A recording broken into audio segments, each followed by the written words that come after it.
Hello, my friends. Very good evening to you.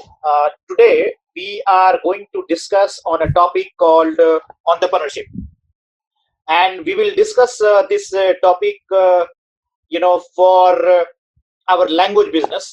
Means entrepreneurship is not, only for selling a product. Just remember, my concept of entrepreneurship comes to you is it is something to do with knowledge as well.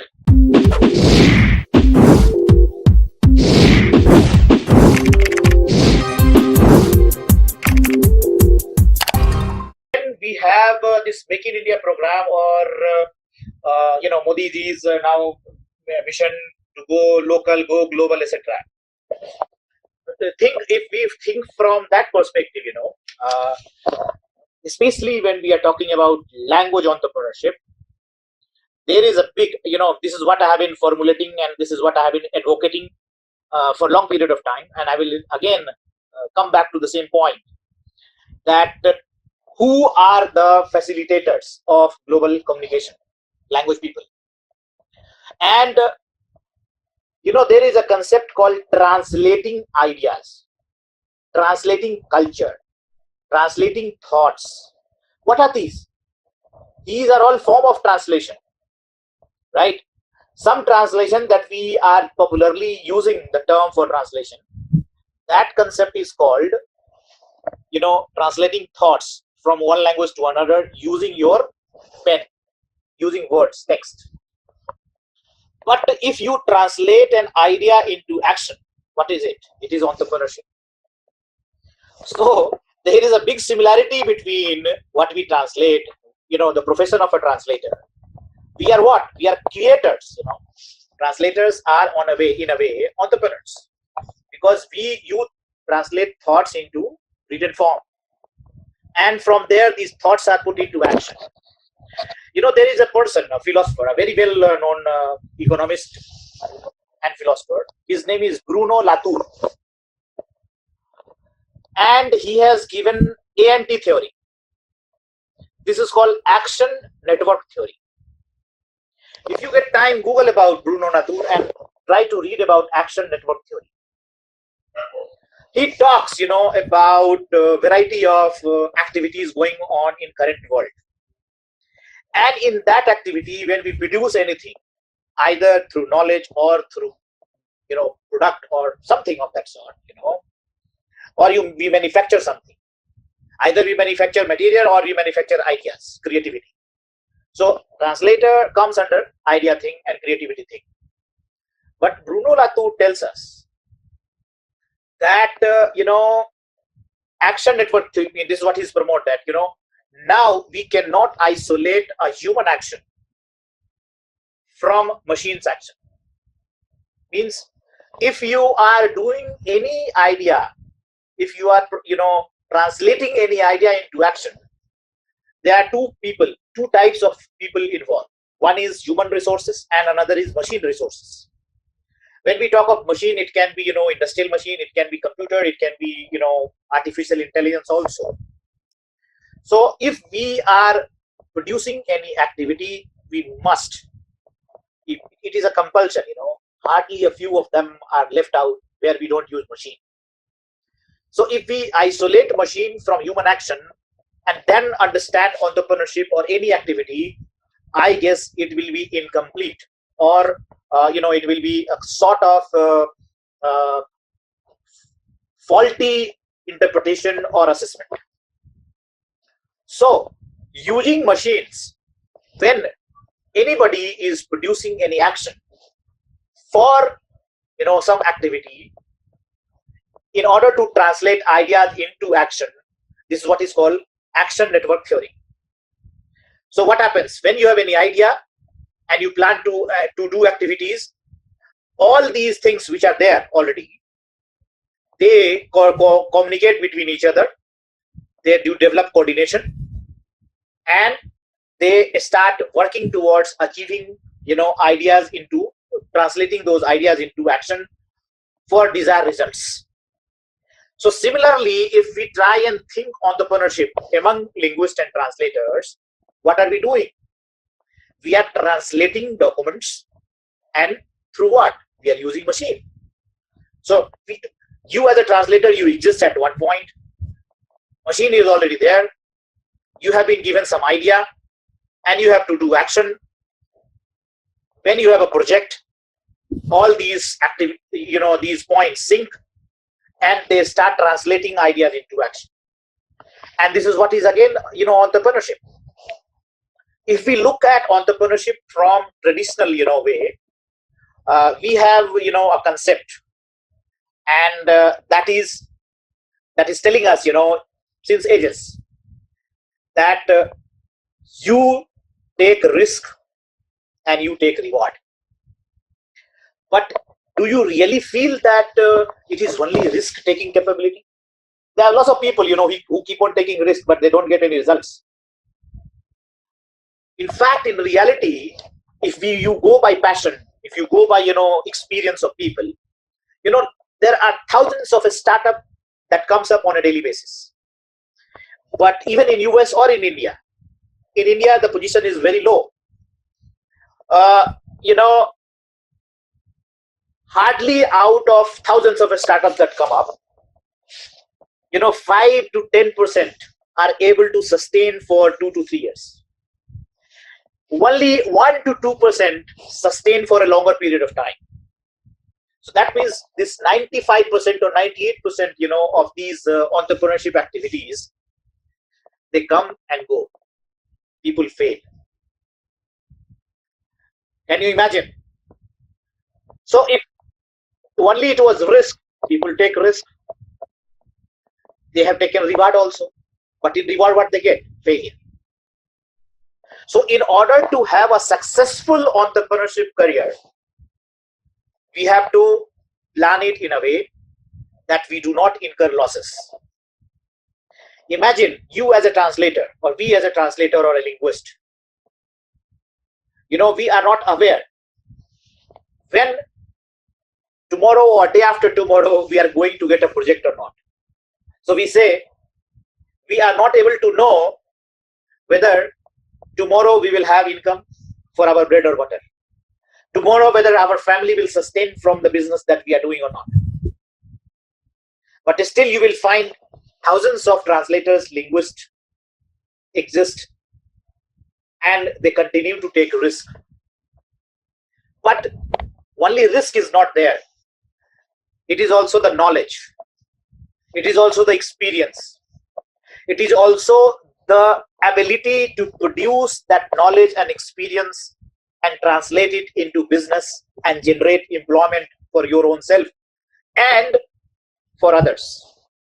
So that is the definition of entrepreneurship from my point of view, which many experts and management gurus have corroborated. Right? So now, after I have defined you my vision of entrepreneurship, I would now like to move on to the entrepreneurship thinking pattern in translation or languages. Right? There are lots of people who are already working somewhere as an employee and they are getting regular salary on a monthly basis. But still they continue to do some freelance activity. That is one category of entrepreneurs. Right?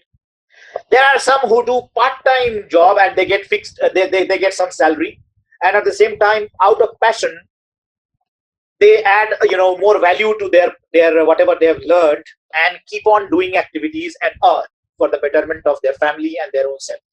So this is the second category where people are part-time and part-time entrepreneur. There is third type,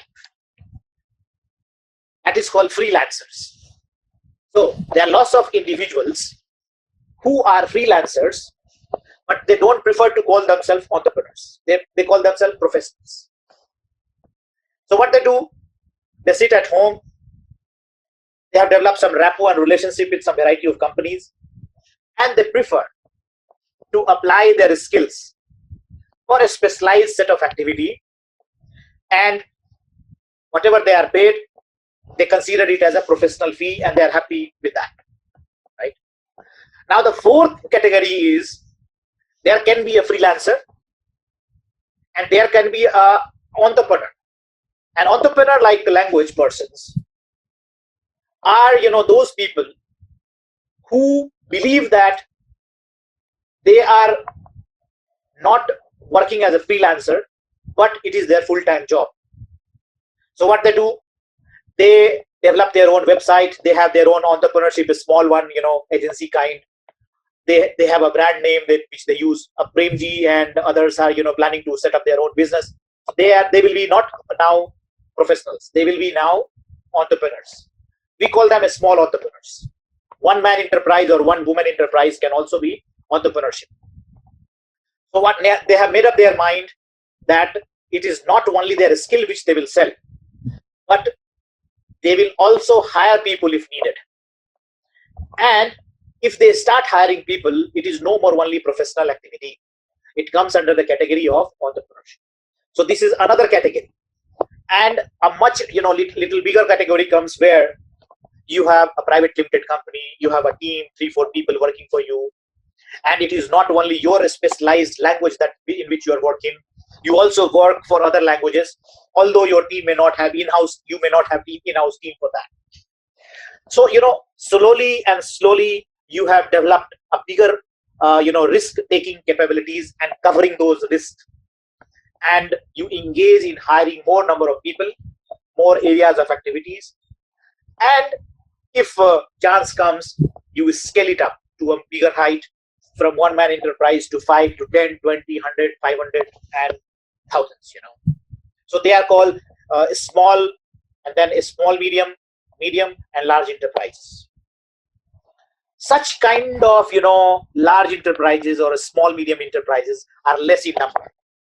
If you go by data graph of variety of research which has been done among linguists, 50% of the people are freelancers, right? So 50% itself is a it's not a small number. It is one man enterprise.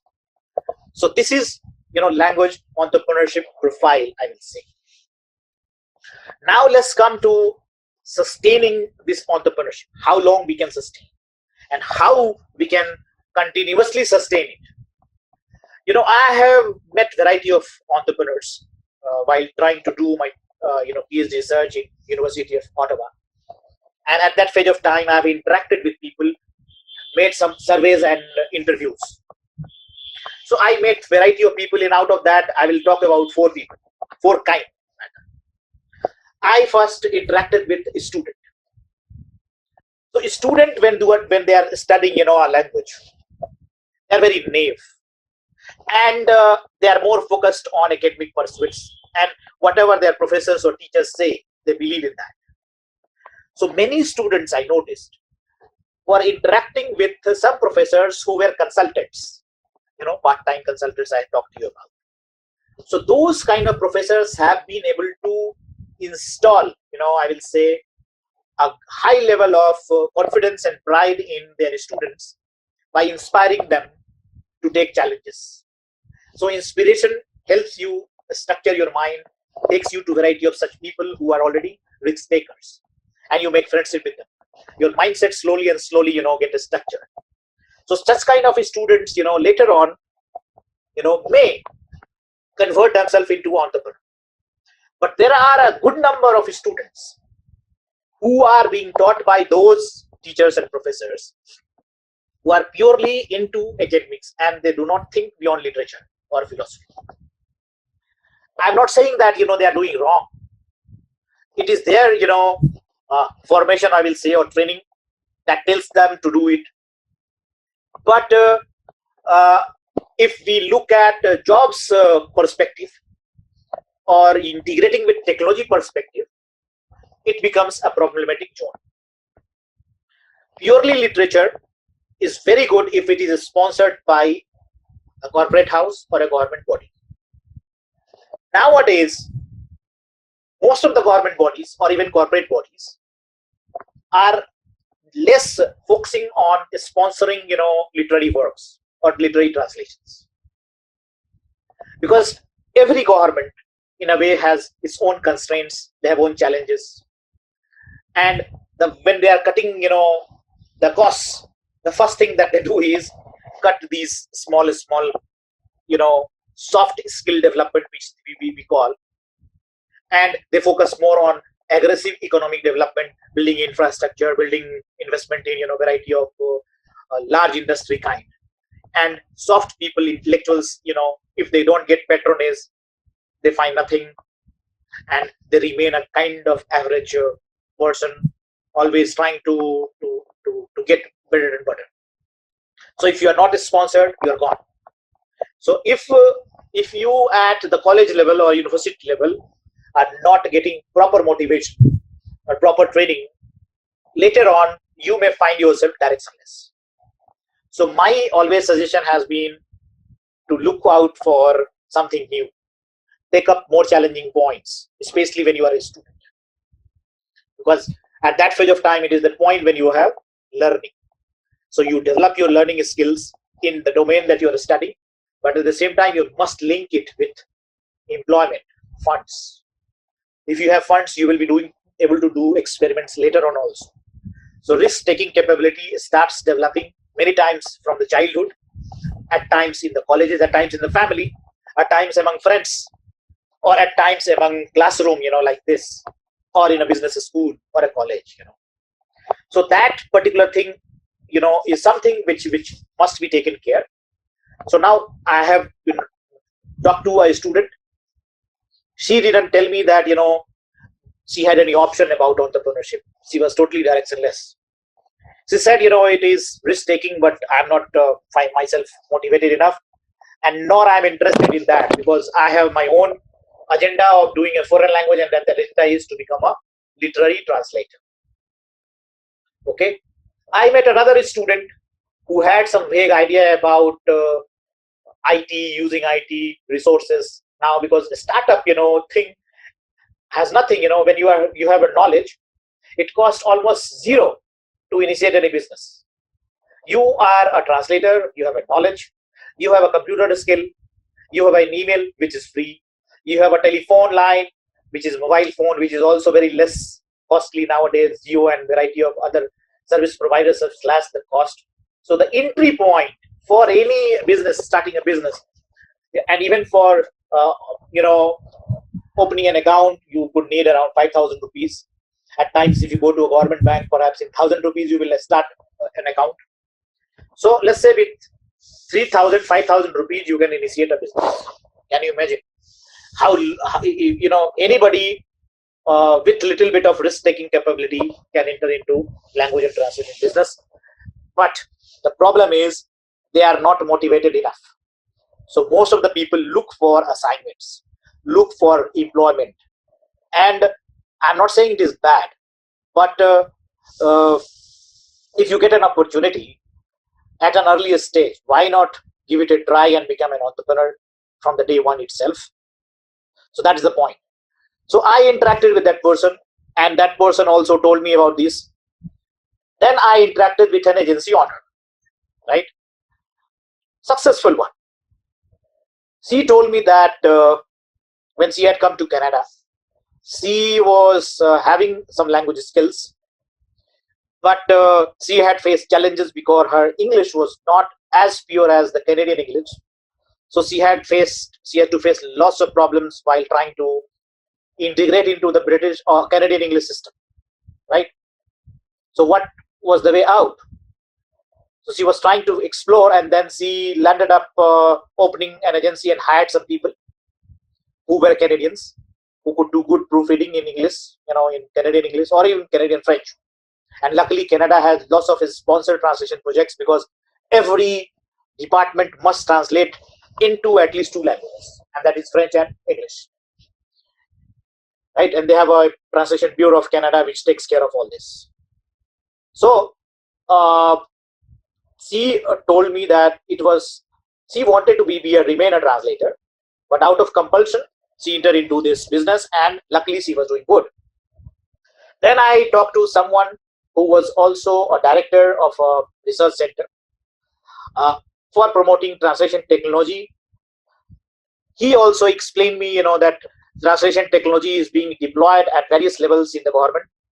However, majority of the translators are not interested in using it, or if they sort of do not want to quickly integrate with translation technology tools, including the CAT tools as well as artificial intelligence or machine translation tools, etc. So the bigger challenge comes there, when you are not ready to accept the change. What is the change? We are no more looking for typewriters. We are no more looking for stenographers who could accept your dictation and then you will 5 times do the proofreading thing. If we still remain in that particular stage, we will be wiped out of the market. As I have told you, the demand on translators or linguists or content writers has increased tremendously, and everybody wants quick solution in the quickest possible way. So if I am talking to you currently in English, there could be some people in Latin America expecting me to send them my speeches with subtitling in Spanish. So this should happen in parallel. If I am able to do that, I will be able to make them happy and retain good number of clients. If I don't do that, the one who will do, he or she will have the advantage. So this happens, in content writing and language business. So if we are not accepting technology, we will be, kind of preventing ourselves from the change, which is very, very imminent and dire need for everybody to accept it.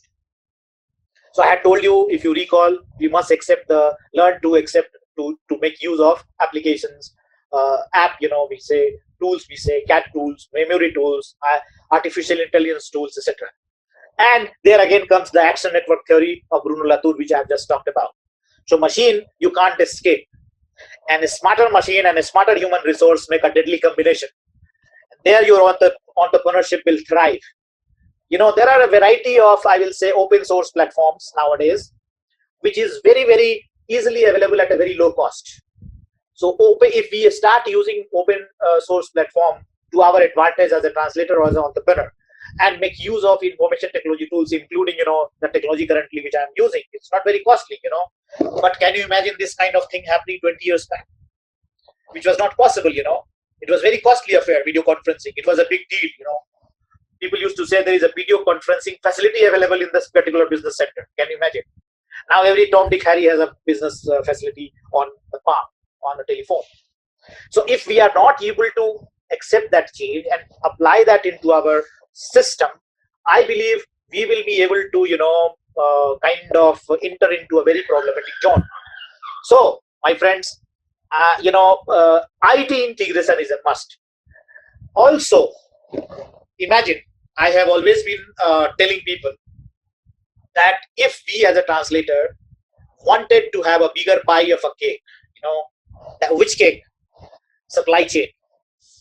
In that supply chain, if you wanted to play important role, you should learn to manage things, not only translate text, but also get text translated by others, get it proofread by others, use the technology, use the memory tools, learn to use the data bank, learn to use the server. All these things, small tweaking will make you a smart IT manager, And if that happens, my friend, can you imagine your linguistic capability with app server application capabilities, with terminology management capabilities, how to use these, how to prevent security breach, all these things. If we learn, what will happen? The other one who has less capability, linguistic capability, and who is bossing you as an IT manager or a project manager, he will be sidelined, and you will be entering into the front line. And with that, your prosperity comes.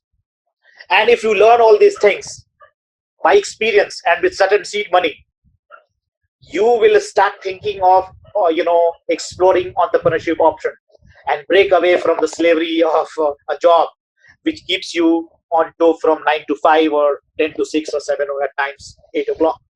So 12 hours of journey as an employee, can be converted into risk-taking capability and entrepreneurship.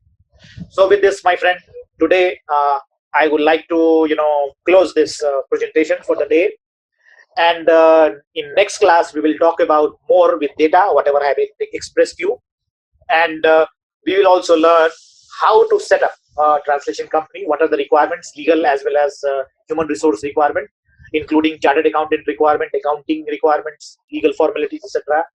and we'll discuss more on more practical aspect of it, how to get more clients, how to develop relationship. We have already talked about all this, whatever we have just in our course, but I will try to link those dots and make it more presentable for you as an owner of a project or entrepreneur. So that's all for today. If you have any questions, any doubts, please welcome. I will be happy to answer.